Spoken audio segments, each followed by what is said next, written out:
Danny Alvarez in Las Vegas with the 2 division, 3-time world champion, #1 ranked in the WBC at 135.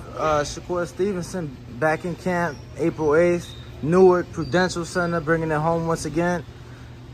I ain't even gonna fuck my boy name of Yoshino though. Yoshino. I don't know the rest either. Yeah, Yoshino though, man. You back, obviously, officially debuting at lightweight.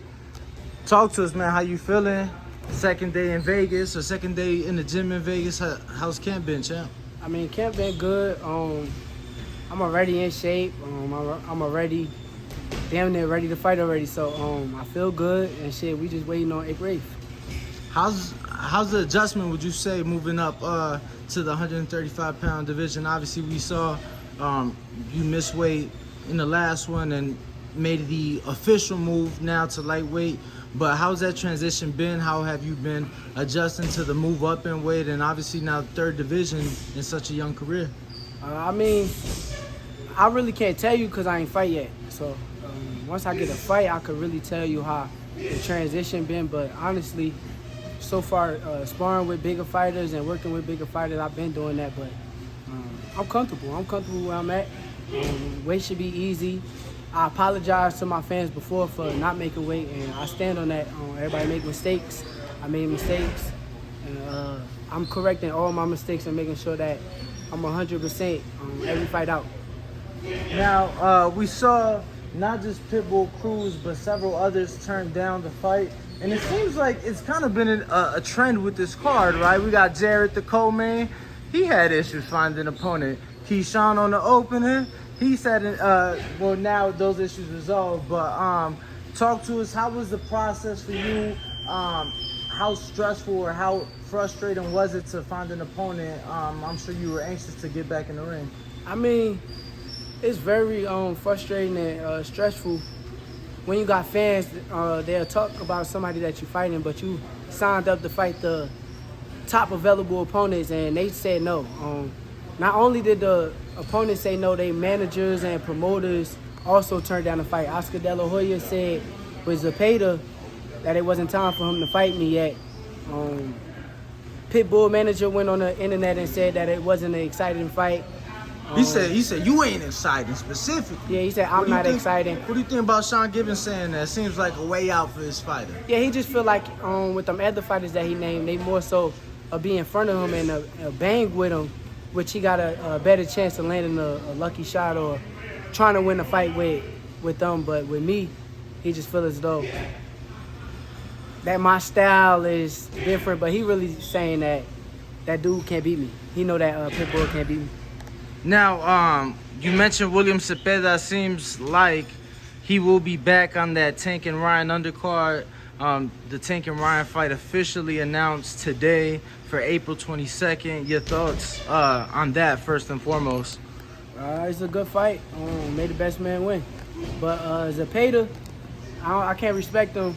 But you know what? I ain't gonna say respect him just because of the fact that De La Hoya was the main, so turning it down. So, but I will respect him more if he accept the challenge and fight me. What do you think of Oscar as a promoter? I think that he don't got too many fighters, so he's trying to hang on to every fighter that he have, and I feel like he knowing putting Zepeda in there with me would have been a dumb move. Now, being from Jersey, you know Edgar Berlanga very well. Yeah, we came up together. We just saw Oscar, go after him aggressively, but he came up short. Eddie Hearn picked him up. But we saw Bud with Oscar. And, I'm going to be honest, we entertained the idea of Bud maybe going over there. Alexis Rocha was just elevated to the #1 in the WBO rankings at welterweight. What are your thoughts? That's your brother. What are your thoughts of Bud possibly, going over the defender? They got Virgil over there. They got Alexis Rocha. Blair Cobbs talk a lot of shit. You know what I'm saying? Like, yeah. What are your thoughts? I wish all them fighters the best. I wish Edgar the best. I wish Bud the best. I hope everything goes well with their career, and I'm supporting them 1,000%. So, outside of Errol Spence, who would you like to see Bud step into the ring with? Virgil Ortiz, that'll be a fun fight. I think Virgil is like exciting and like to fight and throw a lot of punches, so I think that would be like a real fun fight for Bud. Bud, I think wins, but I would just like to see the fight just because I know how tough Virgil is. Now, obviously, when you're the champ, you have certain privileges, certain rights, if you will.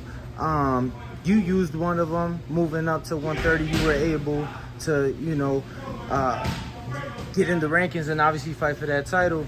I wanted to ask, for you, do you think that Bud should entertain moving up to 154? He's mentioned Jermell Charlo's name, and I'm gonna be honest. A lot of people think, the public at least, think that's a close fight. You've been in the ring with Bud so many times. What are your thoughts? You think he's able to move up one more division? I think that if he can't get the Errol Spence fight, I think that would be best. Bud is at the end of his career, so I just feel as though, as of right now, that would be like the smarter fight to take.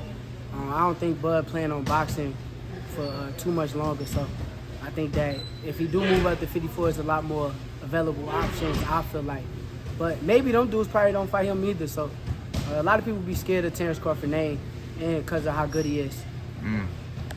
Now, gotta ask you, because you've been in the headlines this week. Your promoter, Bob Arum, did a recent interview saying that he'd like to see you in there with the winner of Devin Haney, Vasil Lomachenko.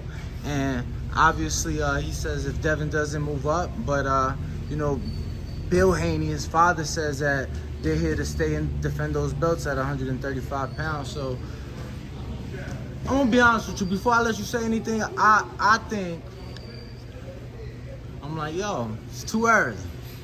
It's too early. But other people say, well, why let it be too early when maybe we could get 2-3 phenomenal fights?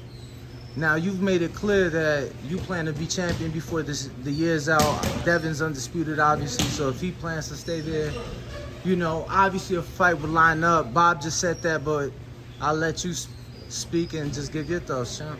I mean, it's no secret any weight class that I go to. I'm a championship caliber fighter, so I'll go for all the belts. Whatever belt is available for me to try to get a shot at being a world champion, that's what I'm gonna do. Like, that's always the goal. It's always about legacy to me.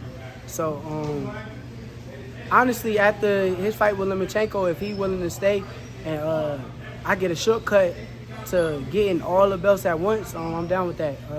I know that Devin Haney is a tough opponent. I'm not taking nothing away from Devin. I feel like me and him was bound to fight and we was meant to fight. Whether it's right now or later, we're definitely meant to get in the ring. We're two thoroughbreds and top-level fighters. And when the time is right, we're going to pop it off. Now, I was here when Devin signed with Top Rank and you guys were in the gym. You guys took that picture over there and, kind of sized each other up. Obviously, you guys have came up together, known each other for a lot of years.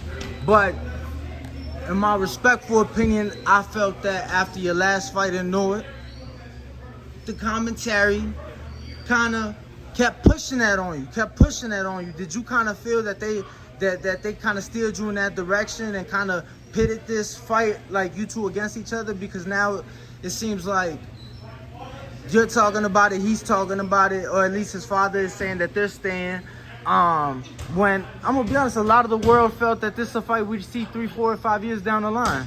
Did you feel that they kind of pressed the issue? I mean, they did, but there's nothing wrong with that. At the end of the day, this boxing. I ain't with all that. They pushed it on me and I'm just forced to fight him. No, at the end of the day, this is boxing. He's the champion. I moved up to 135. I'm coming after the belts. I'm not coming here to play around with nobody. I would love to be undisputed. Like, he's the top guy. He's the #1 guy at 135. Why would I get there? And we're both signed with Top Rank, so why would I get here and be like, okay, they forced me to fight? Nah, I hear it, but at the end of the day, there's nothing wrong with it. I mean, we're two top-level fighters.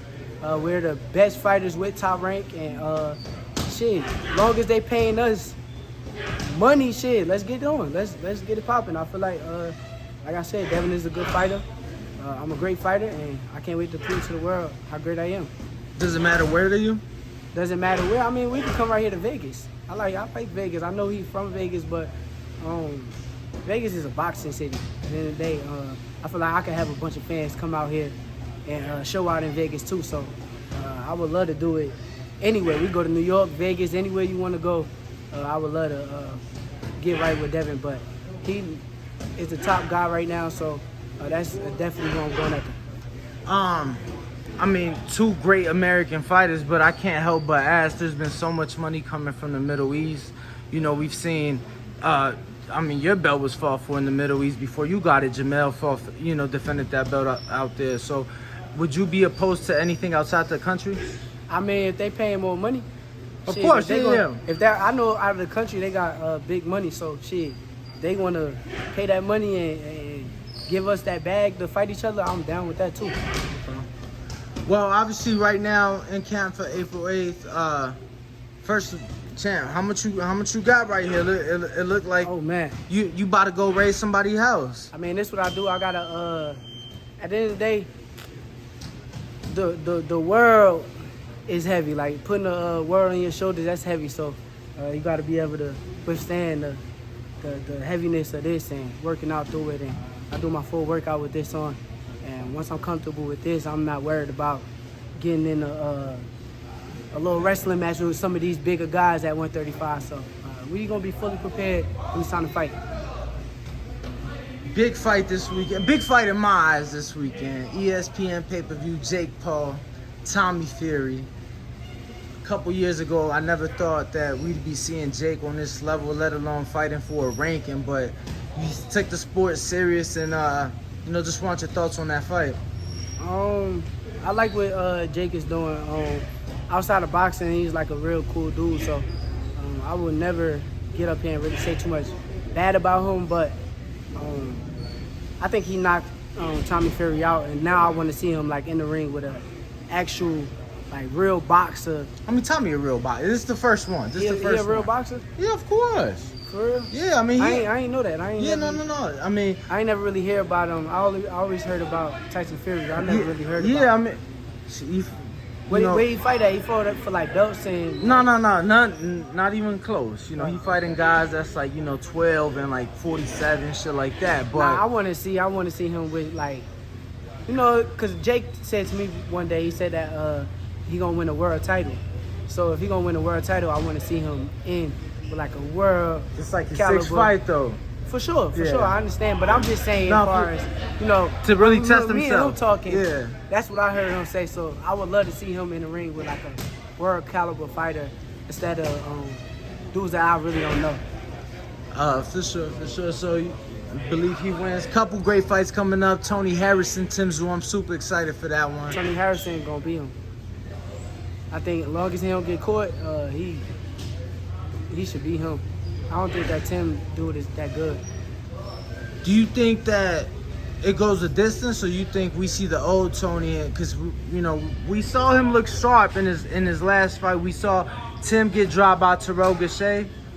You think this goes the distance? Yeah, I can see this fight going the distance. Tony, like I said, as long as he don't get caught with a good shot and hurt him or wobble him or get him out of there, he real skillfully, really good. So it's gonna be hard for anybody to beat Tony Harrison when he on his A game. David Benavidez, Caleb Plant. Ooh, I can't give you an answer.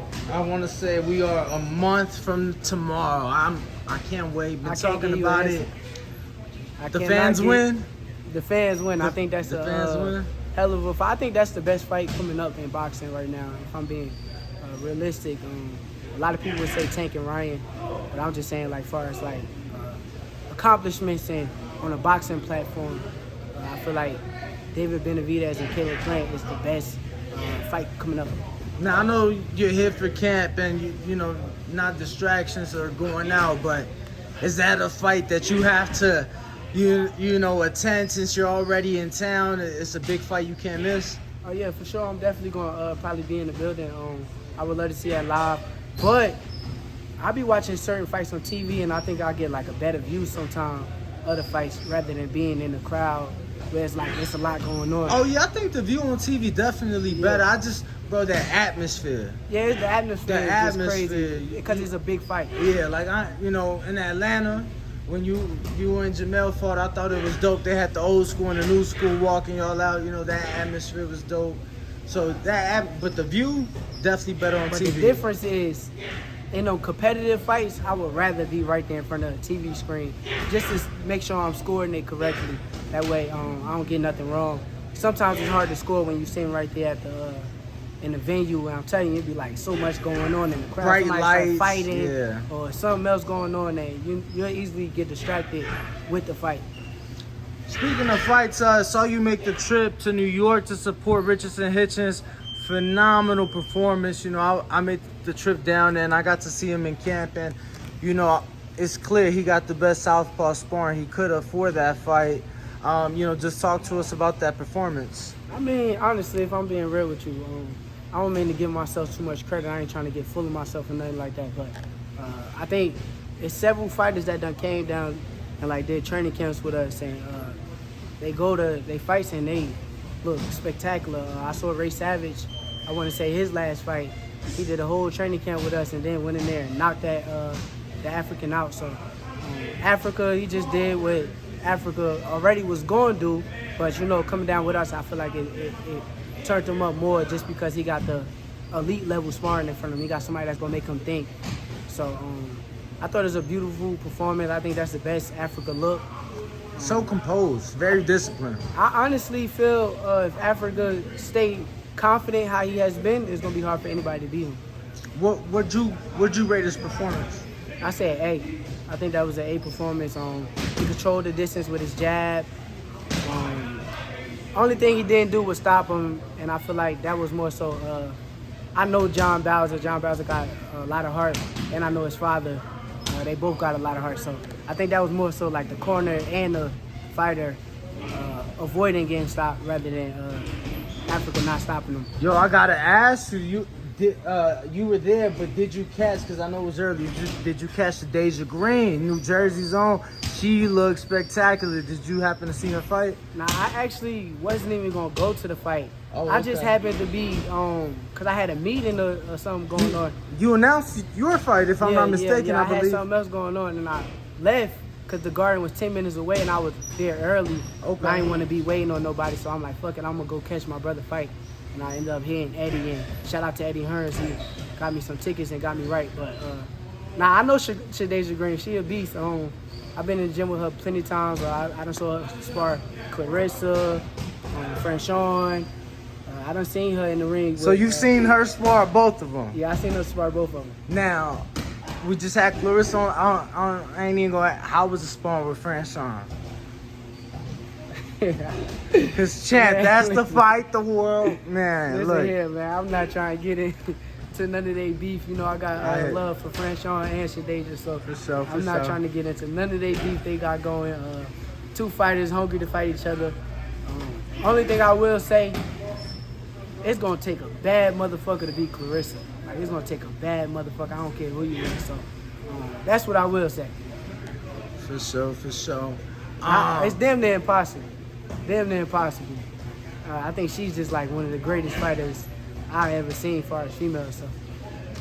Who does she fight at this point? Like, you came up with her. Who does she fight? Do you think at this point she's done so much that a couple more and then maybe a big crossover fight with one of these UFC fighters? Because I only wish the women in boxing got the love that the women in the UFC get. Yeah, And I feel as though no girl could beat her. So at this point, shit, throw in the ring with the guys. I feel like not the people her weight, maybe fight her with somebody that's smaller in smaller weight class and make it more so a fair fight. But I don't see no girl beating Clarissa. Maybe like you said, a UFC or like one of them MMA girls or somebody with a lot of clout that could turn up and make it a big payday type fight. I would like to see that. But as far as like competitive boxing, I don't see no girl beating Clarissa. bringing it back home, how exciting is that for you? Obviously putting on for the kids, Newark, such an underprivileged area, to be able to come back and put on for your people. Just what's that mean to you? I mean, it means everything to me. I feel like I'm from Brick City, and like, just like them kids is there right now, and whatever they going through, I was the same person in their shoes before. So it means everything to me. That's why every fight I try to make sure, if I'm fighting in Newark, from now on, every fight, like I did my last fight, buy a bunch of tickets for the kids. That way they could come watch my fight and get motivated and see somebody that come from where they come from, doing something good in life. And it's not no street shit. It's not something with the streets. So I just want to get them another route and show them that everything's possible. Whether it's football, boxing, basketball, rapping, lawyer, doctor, anything with school, you know, accounting, anything that they want to be. I just want to let them know that it's possible to do it. All they got to do is put their mind to it. Did you have that Shakur Stevenson in the sense when you was coming up? Nah, that's why that's my main purpose, because I never had nobody to come back to Newark right in front of me and show me like they can get somewhere farther than what's being put in front of us. I never had that role model come back and show me that. So that's why my main purpose is to show them kids that it's a better route. Champ, anything else? Nah, it was a great interview. I appreciate you, man. Appreciate you, man. April 8th. Message to the fans. I'm about to beat the shit out of Yoshino. I hope he's ready. I'm whooping his ass, and from start to finish, he better be on his A game. YouTube family, don't forget to hit that like button. Subscribe to the YouTube channel. Help us get to that 1 million subscribers. We're on the road to 1 million. And obviously, we have other great content on our Patreon channel. So since this video is over, head on over to our Patreon and check out all the exclusive content, or right here on our YouTube members.